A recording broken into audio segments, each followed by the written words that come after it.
नमस्कार दोस्तों। मैं ज्योतिषाचार्य एडी शास्त्री और आपके अपने YouTube चैनल नक्षत्र एस्ट्रो वर्ल्ड में मैं आप सभी का सादर अभिवादन करता हूं। दोस्तों, आज का ये जो ज्योतिष का कार्यक्रम है, ये मिथुन राशि वाले जातकों के लिए खास है और ये जो राशिफल है, आपकी जन्म की राशि चंद्र राशि पर आधारित है।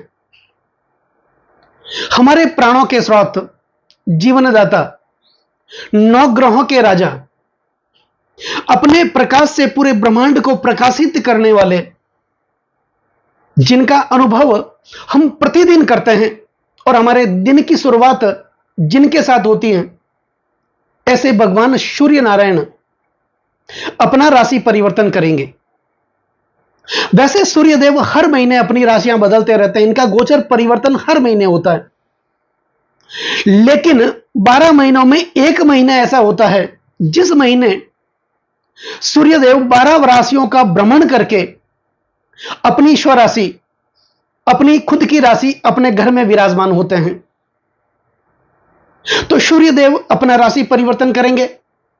16 अगस्त 2024 को चंद्रमा की कर्क राशि से निकल करके अपनी स्वराशि सिंह राशि में सूर्यदेव प्रवेश करेंगे, जहां पर यह 16 अगस्त से लेकर 16 सितंबर तक यानी पूरे एक महीने तक यह अपनी खुद की राशि स्वराशि सिंह राशि में विराजमान रहेंगे। तो सूर्य के इस राशि परिवर्तन का प्रभाव मिथुन राशि वाले जातकों के जीवन पर किस प्रकार पड़ेगा, सूर्यदेव क्या देंगे, जीवन में क्या महत्वपूर्ण बदलाव करेंगे, यह सब आज हम जानेंगे, समझेंगे और अंत में सूर्यदेव को प्रसन्न करने के लिए कुछ अचूक उपाय भी होंगे, जो कि वीडियो के अंत में मैं आपको बताऊंगा। तो वीडियो पर अंत तक आप बने रहें। और वीडियो शुरू करने से पहले दोस्तों, मेरा आपसे हृदय से अनुरोध है कि अभी तक आप मेरे चैनल पर नए हैं या फिर आपने मेरे चैनल को सब्सक्राइब नहीं किया, तो पहले आप चैनल को सब्सक्राइब कर लें, बेल आइकन बटन को जरूर दबाएं ताकि मेरे आने वाले और भी नए नए वीडियो के कार्यक्रम आप लोगों तक सीधे पहुंच जाएं। लाइक और कमेंट जरूर करें, क्योंकि आपका एक लाइक और एक कमेंट्स मेरे अंदर बहुत ज्यादा आत्मविश्वास भर देता है। दोस्तों, सूर्यदेव, सूर्य हमारे आत्मा के कारक माने जाते हैं, सूर्य हमारे प्राणों के स्रोत हैं, सूर्य जीवनदाता हैं, सूर्य पिता के कारक भी माने जाते हैं। हमारे जीवन में मान सम्मान, पद प्रतिष्ठा, पदोन्नति के कारक माने जाते हैं, प्रमोशन के कारक माने जाते हैं। सूर्य शासन प्रशासन के कारक माने जाते हैं, उच्च पद के कारक माने जाते हैं।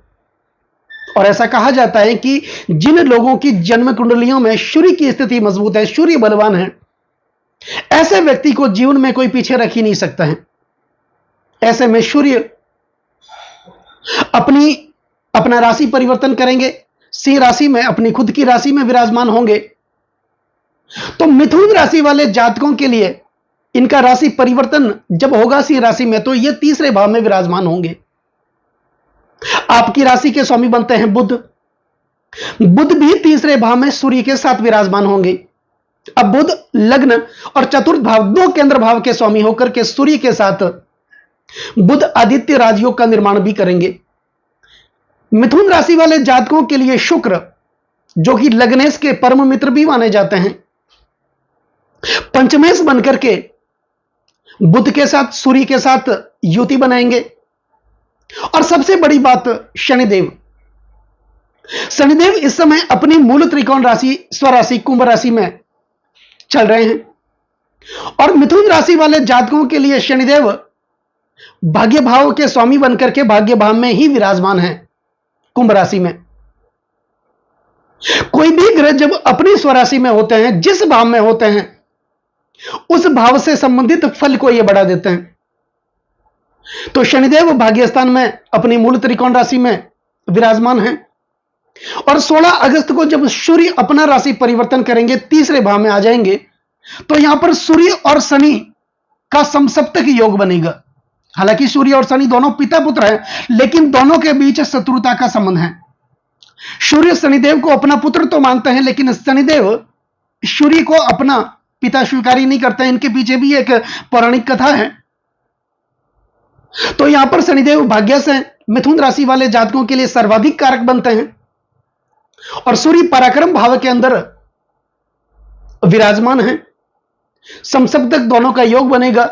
लग्नेश बुध के साथ सूर्य का बुध आदित्य योग और पंचमे शुक्र के साथ तीनों का संबंध देखने को मिलेगा। तो मिथुन राशि वाले जातकों के लिए आने वाला महीना अगस्त 16 अगस्त से लेकर 16 सितंबर 2024 बहुत ही अच्छी परिस्थिति का निर्माण करेंगे सूर्यदेव। दोस्तों, तीसरा भाव किसका होता है?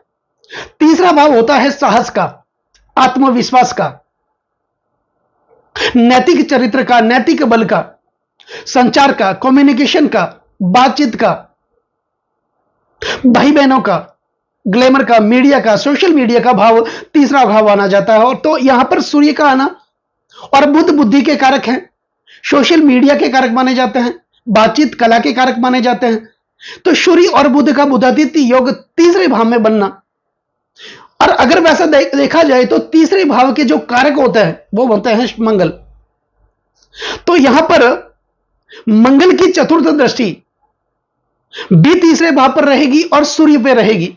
अब सूर्य राजा हैं तो मंगल सेना नायक हैं, सेनापति हैं, राजा को सेनापति का साथ मिलेगा। अब दोस्तों, सबसे महत्वपूर्ण बात, आपकी राशि के स्वामी बनते हैं बुध, और हमारे सौर परिवार में जैसे सूर्य राजा है, मंगल सेना नायक है, तो बुध कौन है? बुध युवराज हैं, बाल अवस्था में हैं। आप कोई भी कुंडली देख लेना, बुध हमेशा सूर्य के साथ, ज्यादातर सूर्य के साथ ही रहेंगे, या फिर सूर्य से एक भाव आगे या एक भाव पीछे जा सकते हैं। इससे ज्यादा दूर जाने का परमिशन सूर्यदेव बुध को कभी नहीं देते, क्योंकि नवग्रहों में सूर्य को दर्जा पिता का है, और हर पिता चाहता है कि जब तक उसका बेटा कुमार अवस्था में हो, बाल अवस्था में हो, उस समय वो अपने पास ही रहे। इसीलिए सूर्य हमेशा बुध को अपने साथ रखते हैं, या फिर एक भाव आगे पीछे जाने की इजाजत देते हैं। तो आपके राशि के स्वामी बुध के परम मित्र हैं सूर्य, और सूर्य के साथ ही बुध बुधादित्य योग का निर्माण कर रहे हैं। तो तीसरे भाव से संबंधित फल को बढ़ा देंगे, क्योंकि यहां पर मंगल की चतुर्थ दृष्टि अपने कारक भाव पर रहेगी। तो यहां पर आपके अंदर एक नैतिक बल, एक नैतिक हिम्मत, एक नैतिक ताकत बढ़ेगी। आप अपनी बात को स्पष्ट रूप से दूसरों के सामने रखेंगे। इससे पहले क्या हो रहा था? इससे पहले आपके जीवन में यह हो रहा था कि आप अपनी कोई भी बात को स्पष्ट रूप से दूसरों के सामने नहीं रख रहे थे, हिचकिचाहट हो रही थी। स्वभाव आपका शंकाशील बना हुआ था कि अगर मैं कहूंगा तो सामने वाले की प्रतिक्रिया क्या होगी, यह डर, यह काल्पनिक भय आपके जीवन में बना हुआ था। लेकिन जैसे ही सूर्य अपनी स्वराशि सिंह राशि में आपके तीसरे भाव में विराजमान होंगे, बुध के साथ बुधादित्य योग का निर्माण करेंगे, बातचीत की कला आपके अंदर बढ़ जाएगी। आप किसी के साथ विवाद करेंगे, वाद विवाद करेंगे, बातचीत करेंगे, तो उसका शुभ फल देखने को मिलेगा। अगर आप यूट्यूबर हैं, सोशल मीडिया से अर्निंग कर रहे हैं, या सोशल मीडिया में यूट्यूब, इंस्टाग्राम, फेसबुक पे आप कोई काम करना चाहते हैं या कर रहे हैं, तो 16 अगस्त से लेकर 16 सितंबर तक का जो समय होगा, वहां पर कोई ना कोई खुशखबरी आपके जीवन में आपको देखने को मिलेगी। भाइयों के साथ आपके संबंध मजबूत होंगे, अच्छे होंगे, क्योंकि तीसरा भाव भाइयों का और बहनों का माना जाता है। भाई बहनों के साथ जो विवाद भी चल रहा था अगर पहले, उस विवाद का हल भी निकलेगा।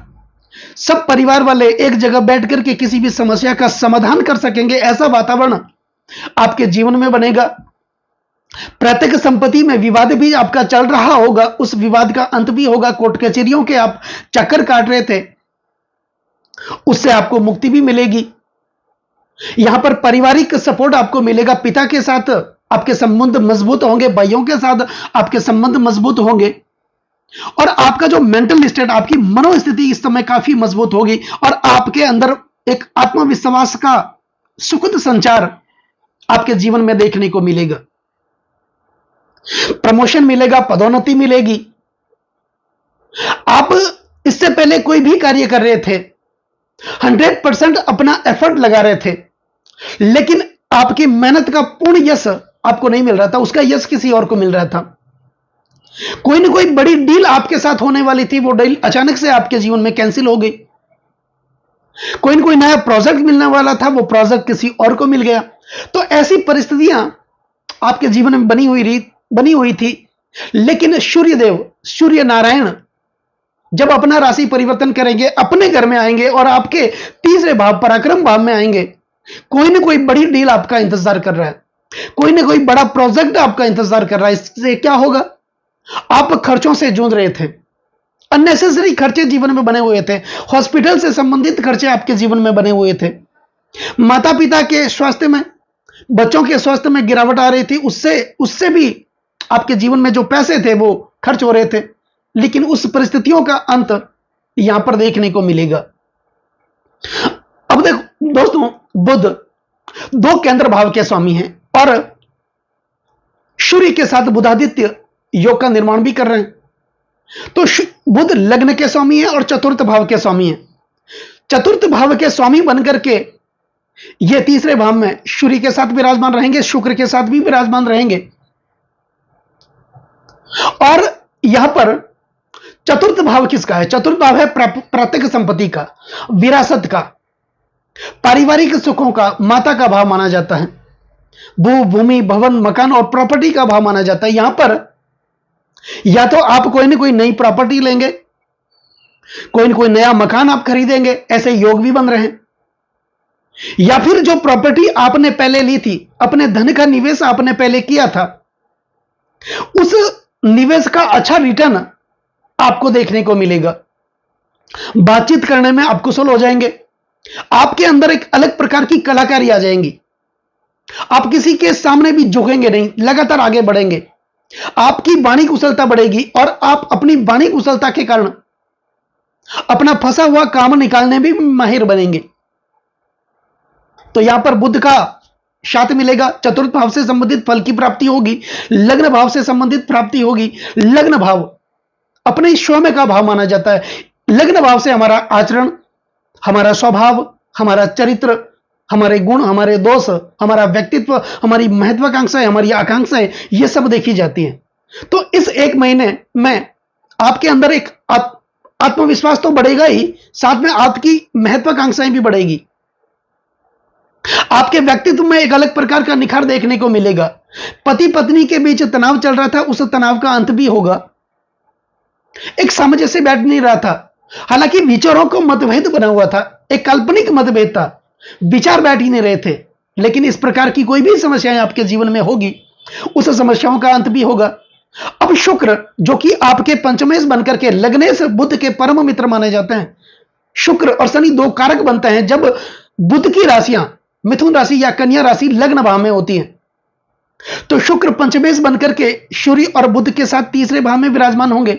तो पंचम भाव विद्या, बुद्धि और संतान का भाव माना जाता है, साथ ही संचित कर्म का भाव माना जाता है, आपके प्रेम जीवन का भाव माना जाता है, और यह भाव शेयर मार्केट का भाव माना जाता है, अचानक से फल की प्राप्ति का भाव माना जाता है। तो शेयर मार्केट से भी आपको लाभ मिलेगा, या फिर शेयर मार्केट से में पहले आपने पैसे लगे, उसका अच्छा रिटर्न देखने को मिलेगा। आपके बच्चे उच्च शिक्षा के लिए बाहर भी जाएंगे। आप किसी के साथ प्रेम संबंध में बंधे हुए हैं, वो प्रेम शादी में भी बदल सकता है, या फिर जहां आप काम करते हैं, नौकरी करते हैं, व्यवसाय करते हैं, वहां पर आपका किसी के साथ प्रेम भी हो सकता है।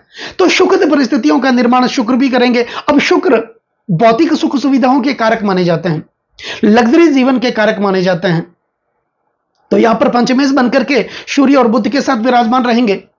तो कुल मिलाकर के सूर्य का ये जो राशि परिवर्तन है, ये मिथुन राशि वाले जातकों के जीवन में 16 अगस्त से लेकर 16 सितंबर तक का जो समय होगा, आपके लिए अच्छी स्थितियों का निर्माण करेगा। शनिदेव खुद भाग्य स्थान के अंदर अपनी स्वराशि में बैठे हैं, भाग्य बनकर के भाग्य स्थान में बैठे हैं, तो भाग्य का साथ भी मिलेगा। तो बहुत बड़ी स्थिति का निर्माण सूर्यदेव आपके लिए कर रहे हैं। तो सूर्य को और भी ज्यादा प्रसन्न करने के लिए अब सूर्य से संबंधित कुछ उपाय भी होंगे, जिससे कि सूर्य की स्थिति तो अच्छी है, लेकिन अगर और भी सूर्यदेव की साक्षात नारायण की कृपा हमारे ऊपर प्राप्त हो जाए तो फिर कहना है क्या, सोने पे सुहागा। तो सूर्य का उपाय देखो, सूर्य एकमात्र ऐसे ग्रह माने जाते हैं जिनके लिए कुछ करने की आवश्यकता ज्यादा नहीं रहती, वो खाली जल चढ़ाने से ही प्रसन्न हो जाते हैं।